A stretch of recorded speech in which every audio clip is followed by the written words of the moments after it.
everybody. Welcome to Maine Wedding Buzz. Thank you again for joining us. Today we have from Fleur de Lis, Jason and Karen, and they're going to talk to us about new trends, new ideas in the floral world, and what to expect and what's coming. Thank you for joining us. Thank you for having us. So tell us a little bit about yourself, Karen, and your business. I've had the shop for almost 11 years, coming up on 11 years now. Oh, that's great. We've been in the same location in South Portland, and it kind of happened into the floral industry, not really by accident. I've been doing floral work actually since I was a kid, but was doing it off and on sort of part-time throughout my life, and realized that I kind of wanted to do this. Did you sort of stumble into the wedding world of it, or did you want to do like floral arrangements, or did you say specifically I want to do weddings? Definitely not specifically to weddings. I think that just sort of happened. Yeah, it's sort of a counterpart to doing the floral work, and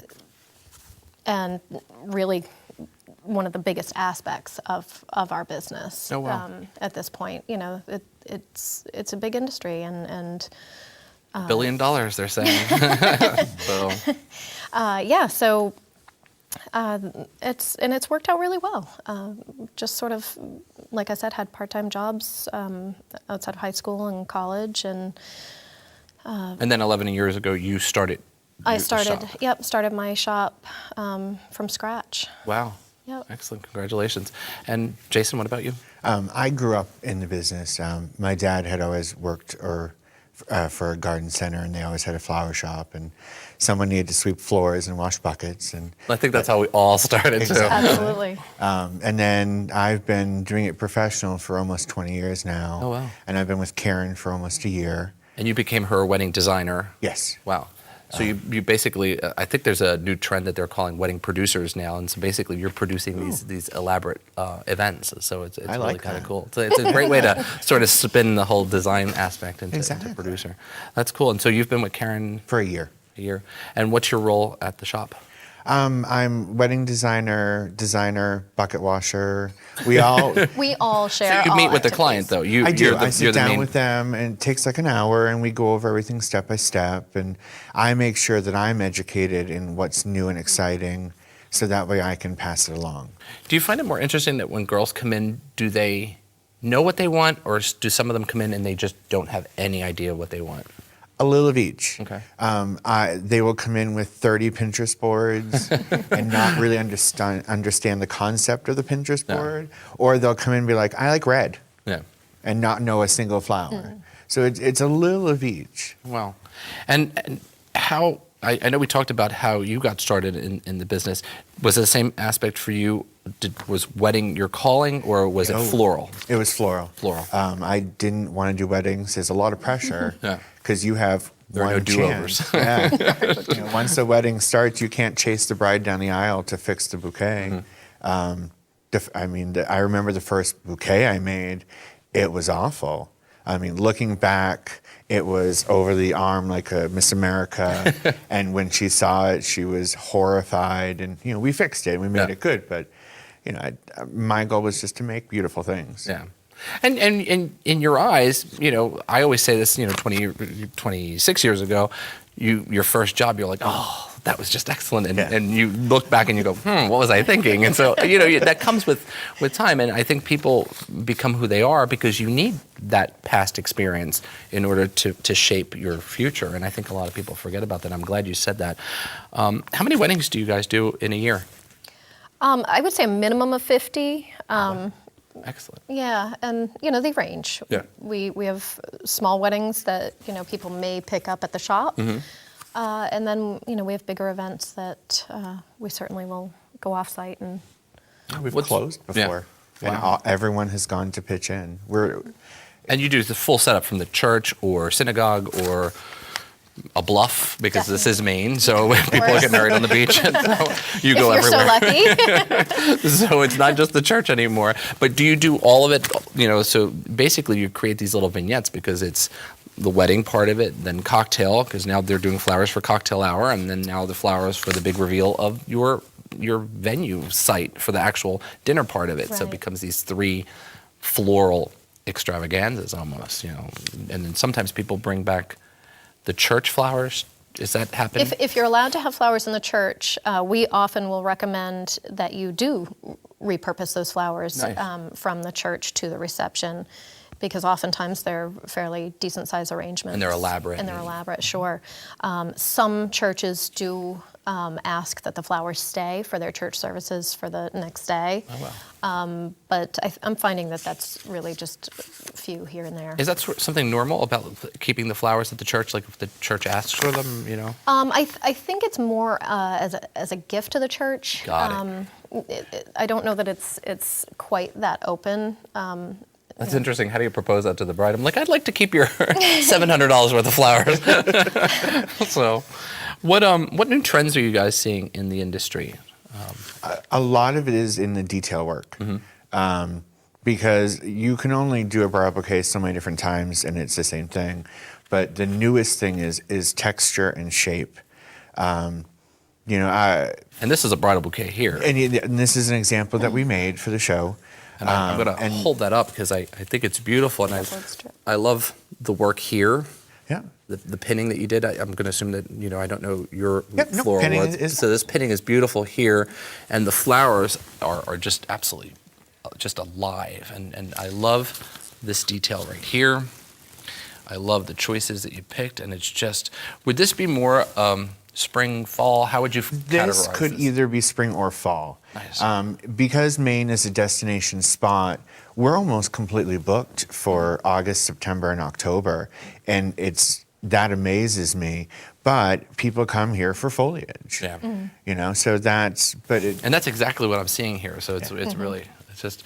Now, do you follow the Pantone colors, like Marsala being the color of the year? I mean, how do you feel about them?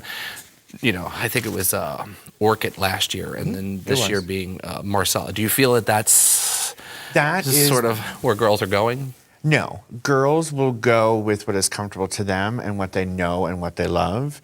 That color of the year is more of a suggestion, and that really has to do more with fashion and interior home. It's an amazing color, but it's such a dark color that if they do that color dress and we put flowers on it, everything comes down to photography. It's going to look like a blob. Yeah. But most girls, they have been planning their wedding since they were 6 or 7. So they know that they want these certain flowers, this color palette. But we certainly have those colors around so we can show the brides. But And the boutonniere that you have over there, do you have to match the boutonniere? It's something I've always wondered. Do you have to match the boutonniere to the bouquets and to the florals, or could the guy go renegade and have something completely different? How do you feel about that? I feel like you can do something different. We will oftentimes recommend that there's some unified element, so it doesn't have to be that every flower is the same throughout, but it could just simply be the wrap on the boutonniere. Okay. There could just be one small detail That could tie everything together. That ties everything together, yeah. And I like the same thing, the pinning there. So when it's on the tuxedo jacket, it will show up, and that the pinning is just beautiful because it's the first thing that caught my eye because I said it to you off camera that I liked it a lot, and I just thought it was just an interesting. Both those colors together worked really good, and I think emerald's going to make a really splash comeback this year because I see it everywhere. Like in California, they're doing emerald tablecloths, emerald flowers, and it's just alive and brilliant. I love that. It's such a great color because it's really a neutral. Exactly. That any other color palette can work on any of those shades of green. Now, what does a client need to have floral wise when you're doing grandmother? Your basics, all of it comes down honestly to your budget. Your basics, you need the bride's bouquet, the groom's bouquet, and me personally, I think the father or the person who's going to walk you down the aisle, because those are the major photography moments of the wedding. The add-ons are moms and dads, grandma, grandpa, but my personal feeling is the bride's bouquet, the groom's boutonniere are the two most, and then everything else falls into place. Exactly. And then bridesmaids as well. Yeah. Okay. We meet with brides who have, amazing, colorful bouquets, and they're giving their bridesmaids all white because they now realize that They need the pop. they Yeah, need they it, want the pop. and they deserve it. That day is about them. And it's interesting because I think we worked on a wedding together, and there were 29 people in the bridal party. Yes. So I'm finding that more and more. I don't know if you're finding it, and that's a lot. It's great for you because you have all these flowers to do, and more people seeing your flowers in photos. Do you see that more and more, that the bridal parties are getting larger and larger and larger? I am seeing that, yeah, and I think you have recently met with people who have had surprisingly large bridal parties. Yeah, we met with one last week. She has 9 Wow. bridesmaids, and I ask, and they're not all family. It's cousins, sisters, Sorority best sisters, yeah. friends. Sorority sisters is a big one. Wow. I mean, there's 9. So they have 9 ladies on one side, 9 gentlemen on the other side. So wherever they're doing the ceremony, it's full. Wow. And again, that's an area where we'll recommend that those flowers, those personal flowers, go back to the reception and be put somewhere, whether it be on a bar, a guest card table, on as their centerpiece. Mm-hmm. If you have a budget that you're trying to stay within, you've got 9 bridesmaids with bouquets. Repurpose them. I'm a fan too, and I know of putting floral in restrooms because sometimes they're sort of bland, and you're going through the progress of putting a basket together. Why don't you put some flowers in there? And exactly, if you have a bouquet, do one of these and put them in there. It'll just soften it up in both restrooms. I don't know how you feel about that, but I always recommend that they do that as well because I think it's good to sort of soften the restroom up because girls spend a lot of time back and forth in there. So put some flowers in there, girls. Just saying. Do you guys work like we do? We spend January, February, March, and April working on 2016. Do you do the same in the floral world? Do you work a year ahead, or do you concentrate on this year? Not so much. I would say we're one of the last vendors to get booked for a wedding. That's interesting. That the florals, I mean, I hate to say this because I don't personally feel this way about the flowers. I think flowers are very important. But we really, truly are one of the last vendors to get booked, and we end up sort of with what's left in a budget. Got it. So it just is sort of dependent on what everybody's budget is to begin with. And it's interesting because I just had this conversation of how the chain should fall, and I always think the venue should be first. Right. And I, as a caterer, I do feel that catering should be second, photography, then floral. That's just how I feel because those are the 4 major components. You need your venue in order to have the event. You need the caterer to do the food. You need the photographer to shoot the wedding, and you need the flowers for everything to tie in. And those are the places that book first. Yeah. So, if you have a venue that you really want, or a photographer that you really want, you really need to get on top of that.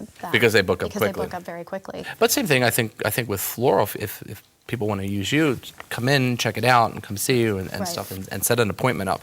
Because I think that a lot of times girls forget that order and sort of kind of get lost in all the blogs and all the writings and all the magazines, and just put a list together. It's one of the things I tell everybody, put a list together of what's important to you. I don't know if that's how you sell it, but if flowers are important, put that at the top of the list and then work your way down from that. I think that there are girls out there that love flowers and they want to see a room full of flowers. And you did an event for us that we all worked together, and your flowers were just spectacular. And I've said this to you off camera, on camera. I say it to you every time I see you. They were over the top. They were, which is a question I wanted to ask.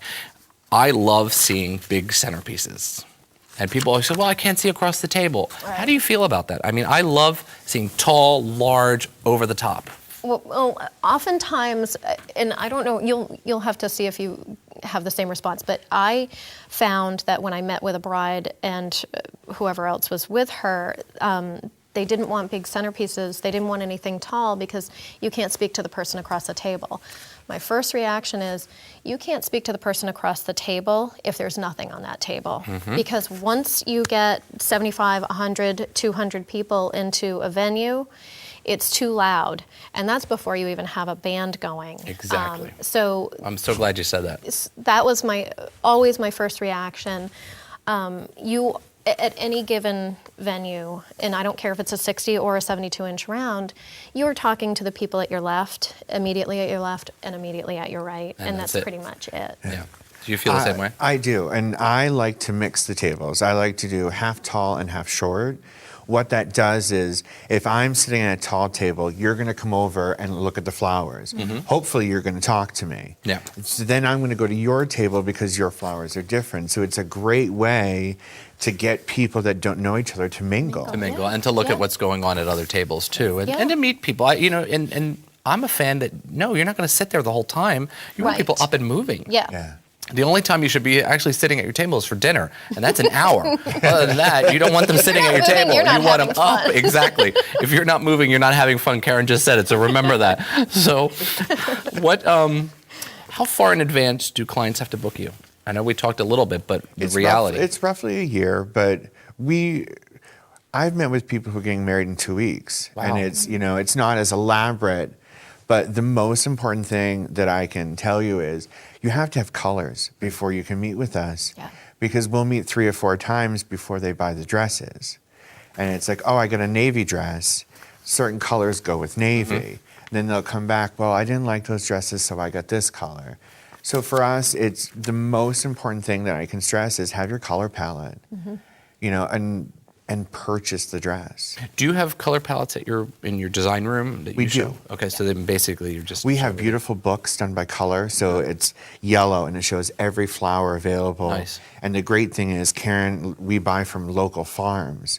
So this way I know what's at the local farm, so I can, when people are on a budget, I can go, okay, well, I can get this from this local farm. And it'll work within your budget. And it'll work within their budget. Nice. And do you do wedding shows? We do. We just did the one at the really big one at Holiday Inn by the Bay. Okay. We had an absolute blast. We did a beautiful tablescape, and we kept it the Fleur de Lis feel. Yeah. We did ocean meets modern. Nice. We did starfish and pieces of driftwood, and we did a couple bar bouquets, a couple boutonnieres. Kept it what the Fleur de Lis aesthetic is, which is natural but has a modern twist to it. I like that. I like that whole look. And I saw you guys there because it was actually a really big event. I think there was 900 people one day and 800 the next, something like that. And I mean, it was just a constant flow of people moving in and out of there. And I saw your whole design. It was beautiful. What's your take? And this is a fun one for me because we talked about Pinterest. What's your take on social media, Facebook, and obviously you're on all those social media outlets. Facebook has been a really fascinating ride. We've had people call and say, I'm on your Facebook page. I want the arrangement that's the third row in. And then you have to remember you're scrolling down. You have to scroll through. Typing in, going, oh, do we have all that? But it's great because there are people from different states who can see what we do. Yeah. So we can tell them, go to our Facebook page. We have a folder with weddings that we've pulled a sample of our different bouquets so you can see our aesthetic. And it's interesting because I recently was on a panel about Pinterest. And I get the whole Pinterest thing, but for us, it's not as important to have a Pinterest page only because I get a client that comes in and I have their Pinterest page and it's got 10,000 photos. So you have to go, okay, what is really her look? Is it mason jars or is it champagne-rimmed, gold-rimmed glasses? And you have to in between is really her style. Do you feel the same way?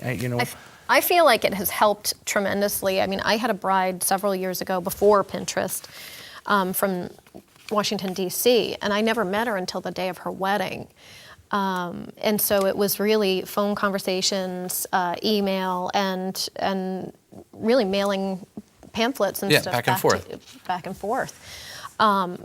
Today, I will say in those situations, because we do get a lot of brides from out of state, Pinterest has made our lives a lot easier. So you could just look. We do, I think, as designers on our end, have to figure out how to connect those dots and figure out where the common thread is through all their photos, because some of the brides will say, I'm all over the place. I know I have so much stuff on my Pinterest page. But I think as the professional, we have to go through those photos and figure out, okay, this is what I'm starting to see over and over. And this is the direction I think she's really going in. It's interesting because when I first started, it was books. and they would have these Yes. copybooks full of photos that they've cut out of magazines, and then it was inspiration boards, and all of that jumped into Pinterest. And so when people go, oh, my Pinterest, I'm like, oh, at least it's not a big copybook or a big binder full of photos. But you have to sort of kind of wean. I remember having a girl once, and she brought me, she couldn't decide on her wedding cake, so she just threw in my mailbox at the house 3 photos of 3 different cakes and said, you pick. That's a lot of pressure. That is a And lot so of what I pressure. did was I picked 3 of the most interesting things from all 3 cakes and had the baker design that. And she loved it. And so it was a win, but that's terrifying to sort of choose from, I always tell everybody, on the Pinterest page, make one that's all the stuff you really, really love. Yes. And everything else is what inspired you to get Yes. to what you love. Makes Yes. it a little bit easier. You get to get a sense of their style. Exactly. And how far do you travel? I mean, we pretty much would travel anywhere. I mean, certainly it depends on what we have booked for that date. If it's something that we have to travel, quite a distance for, then we'll probably close. So Belfast, Camden, in that area? Not a problem. Not a problem. Okay, Yep. cool. Because we do Belfast too, so I was just wondering how far everybody else travels. Now, do you go out of state? Or can you do that? can. We like can, Portsmouth in that for area? sure, yes. Okay. And what's the largest event you guys have done?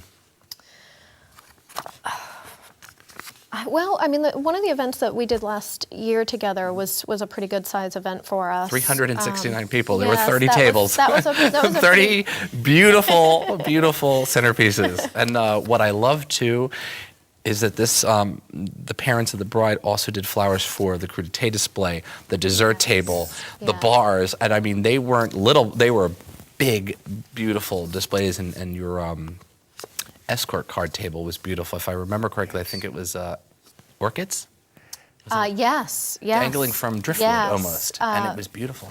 Yep, that was one of the most interesting things, and they did allow us to have some creativity, which was great. I think sometimes when you allow the designers to do some fun things, you get something Nice. really spectacular. In And she return. did. She really did, because they were just unreal. I mean, you walked in and the room came to life, and so that's what I loved about it. It just popped with color, and these black tablecloths all of a sudden came to life, and so that whole room just, 30 tables. That's Right. a lot of. Well, there's a lot of space to fill. Yeah. When you need a venue that's that large to accommodate that many people, you need to fill the space, because otherwise it's just going to look like a big empty room.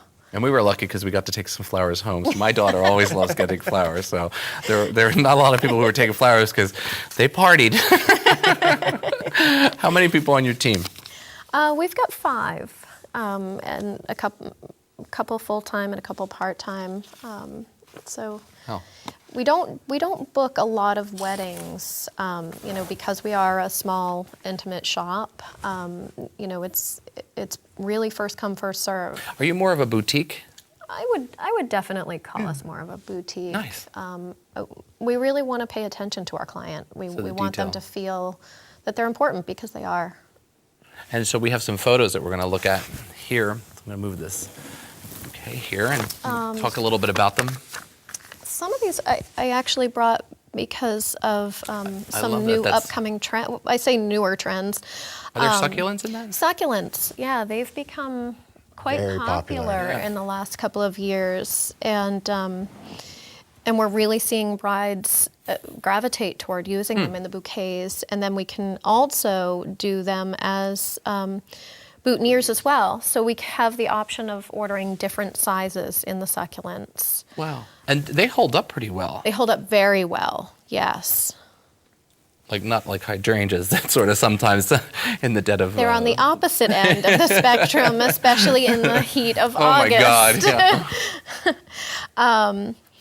And these were all part of the That's a same, really pretty tablecloth, same too. wedding, and the tables were varied. So there were a lot of long, narrow tables, and then there were some big round tables. Are those all individual?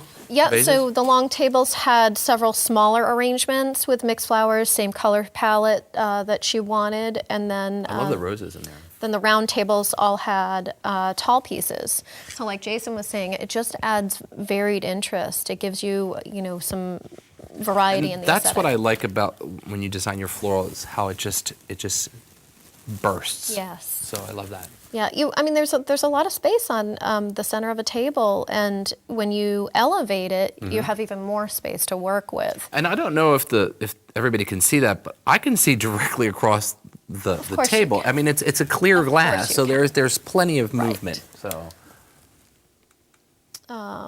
And this, actually, I think this might have been one of the weddings that we worked on last year together.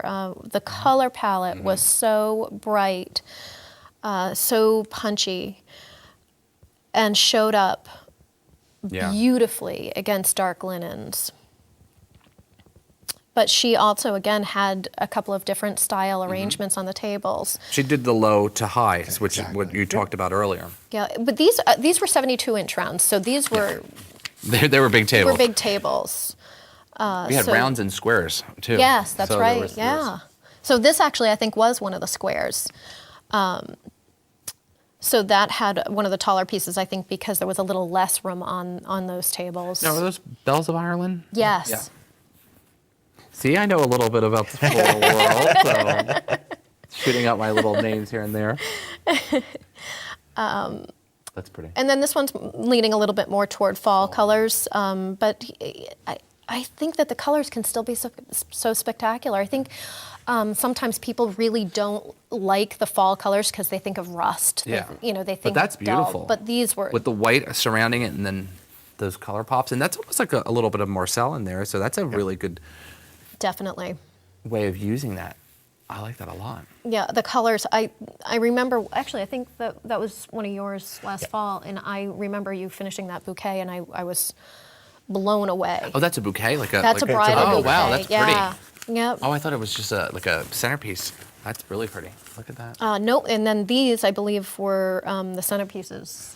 And I to love the wedding. fact that you wrap the water so that it's green, and so you did it on this vase as well. But I'm seeing that, and I like that. So it's just not the clear water, because sometimes it can get a little dingy, and you It don't want to see does, that, yeah. and so that And hides it. you don't want to see all the stems. Right. It Exactly. takes away from the beauty. It just keeps it cleaner. Yeah.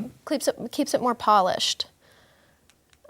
There's just a detail shots of that same arrangement. 'Cause Like and the lots berries, of texture and there's so many other elements out there that people don't know about, and so we try to show them that there's other flowers that you can use. It doesn't have to be mums for fall. And then these last few, I think, are a little bit more traditional.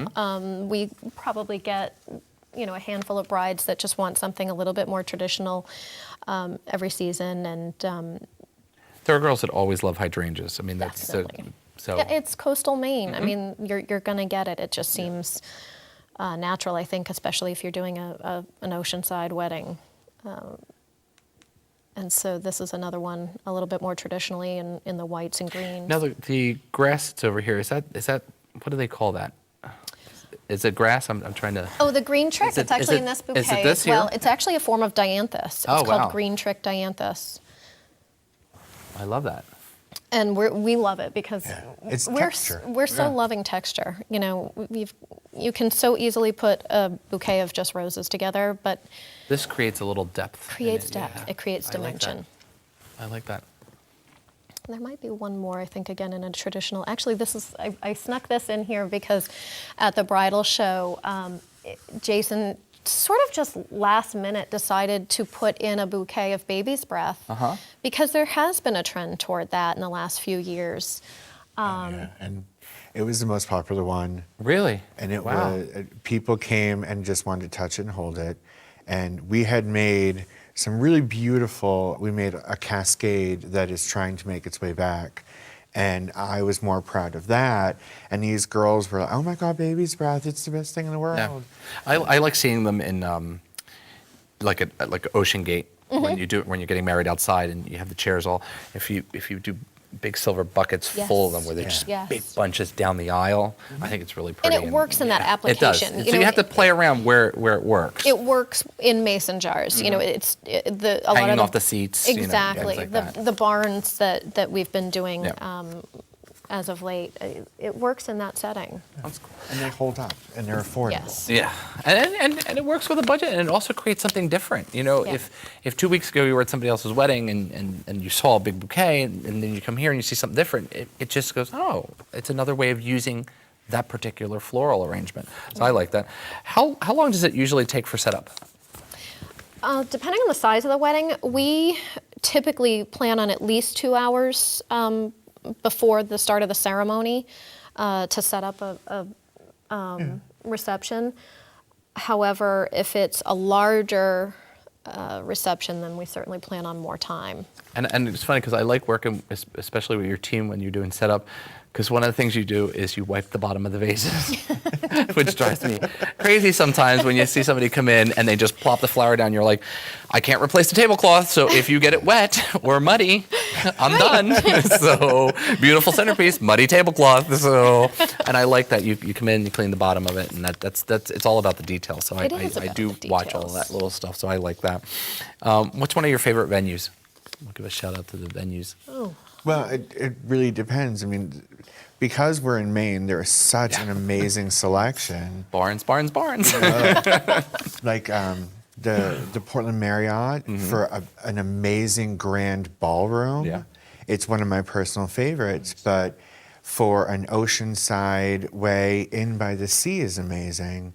But then for like a city chic, you know, there's the West End. So I mean, the nice thing about our area is there is Offers a something lot. for A lot to everybody. choose from.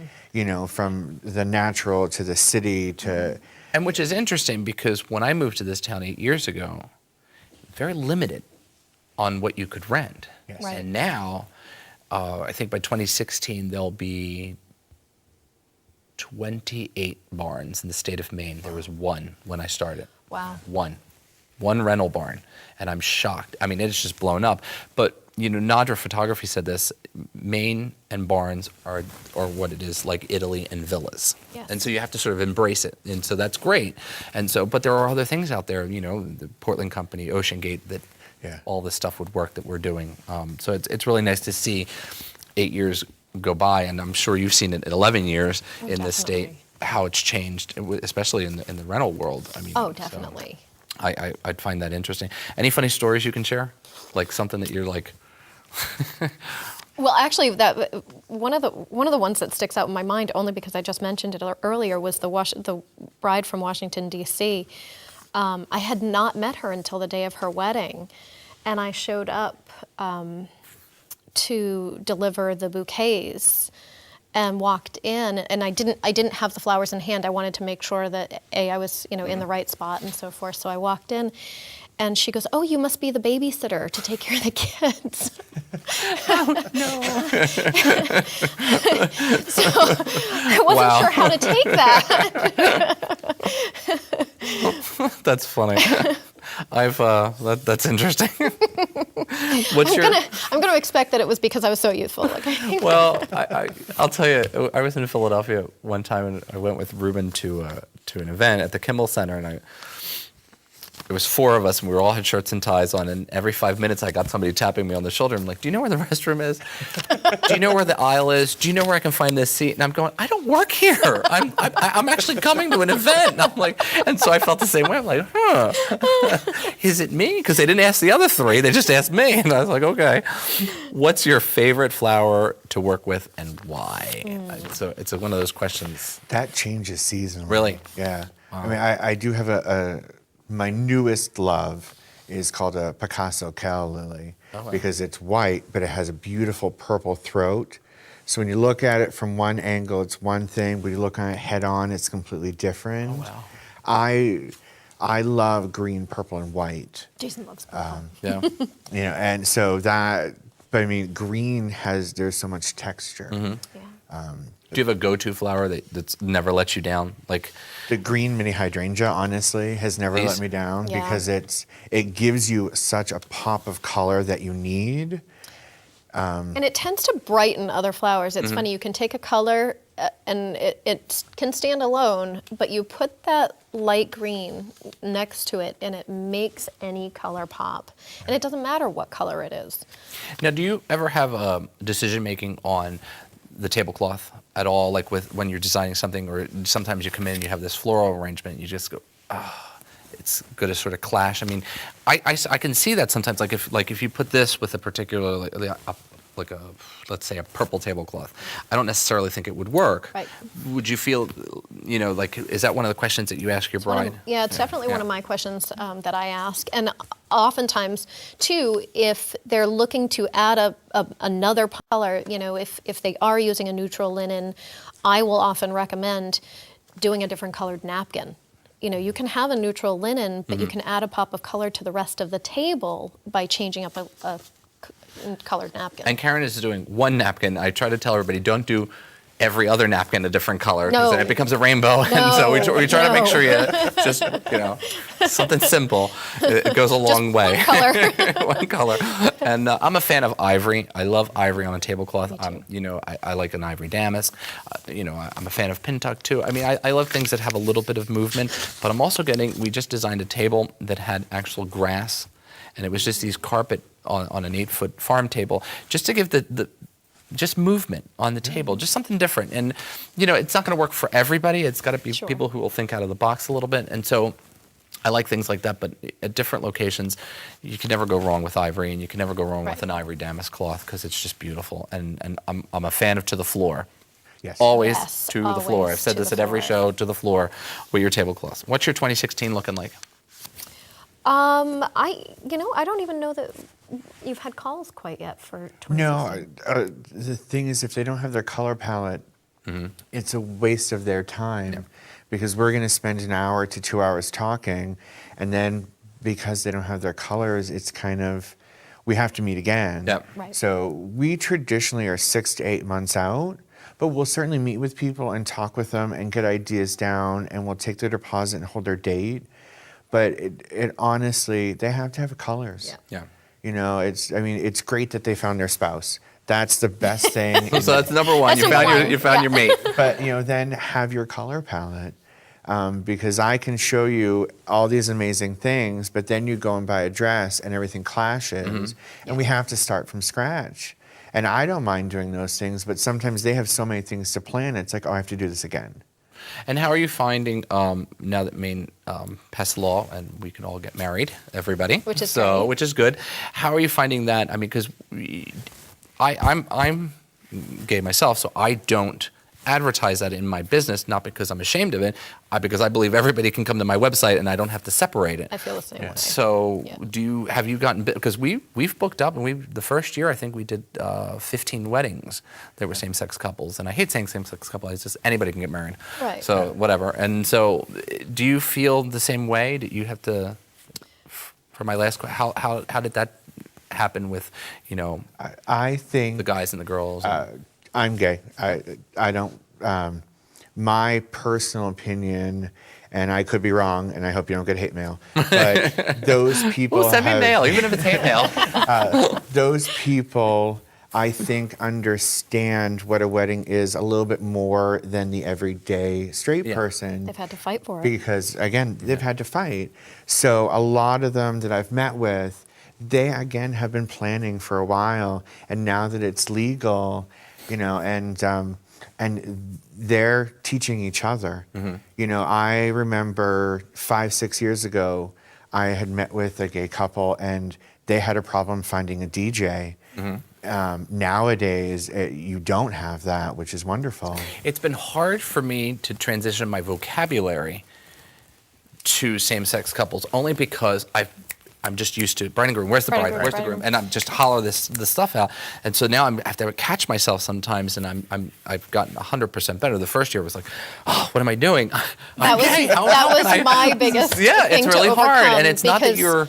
You don't mean to make assumptions about people. No. It's just the way it's been for so long. So you assume that if a girl calls that her spouse is male. Exactly, now everybody's not the saying my case. partner, My partner. and you're like, oh, they're gay, and then they show up, and it's either two guys, Right. two girls, or a husband, or Right. a girl and a guy, and you're like, huh.